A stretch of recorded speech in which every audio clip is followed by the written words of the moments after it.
Phone tapping పై మంత్రి పొంగులేటి శ్రీనివాస్ రెడ్డి కీలక వ్యాఖ్యలు చేశారు. ఇంకా ఫోన్ ట్యాపింగ్ జరుగుతుందని అనుమానంగా ఉందన్నారు. ఫోన్ ట్యాపింగ్ పరికరాలు ఉన్నాయనిపిస్తుందని చెప్పారు. ఈ అంశాన్ని ప్రభుత్వం సీరియస్ గా తీసుకుందని, ఫామ్ హౌస్లు, మామిడి తోటల్లో ఎక్కడేం పెట్టారో విచారణ జరుపుతామని అన్నారు.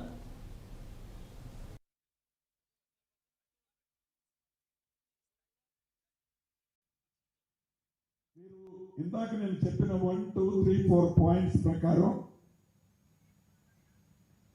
ఈ మున్సిపల్ ఎన్నికల్లో కాంగ్రెస్ ఫలితాలు ఎలా రాబోతున్నాయి అనడానికి మనకంటే ముందే పసిగట్టిన మేధావులు అందుకే ఇప్పుడు సైలెంట్గా ఉన్నారు. అంటే దీనికి కారణం ఒకటే, రాష్ట్ర వ్యాప్తంగా కాంగ్రెస్ పార్టీ ఏవైతే అభివృద్ధి సంక్షేమ కార్యక్రమాలు చేసిందో, ఏవైతే పేదవాడి పక్షపాత పార్టీగా ఉందో,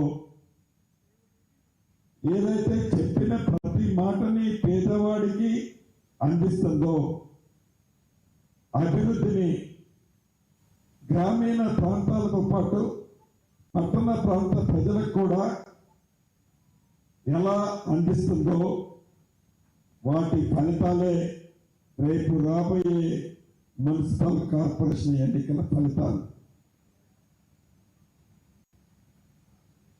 అంతేకాదు, పేదవాడి కోసం నిరంతరము తప్పించే ఈ ప్రభుత్వం వచ్చి ఈ 2 సంవత్సరాల్లో ఆనాటి దొరల పాలనలో పేదవాడి కష్టాలను విస్మరిస్తే, మర్చిపోతే, పేదవాడికి సంక్షేమ కార్యక్రమాలు ఇచ్చే దాంట్లో 200 యూనిట్లు ఉచిత విద్యుత్ ప్రతి పేదవాడి ఇంటికి ఇచ్చిన కార్యక్రమం కానీ, ప్రతి పేదవాళ్ళకి ఆనాడు ఇచ్చిన దొడ్డి బియ్యం కుక్కలు, పందులు, ఎలుకలు తినే ఆ దొడ్డి బియ్యాన్ని పేదవాడికి ఇచ్చి, ఆ పేదవాడి తినకుండా అతను పడుతున్న కష్టాన్ని చూసిన ఈ ప్రజాప్రభుత్వం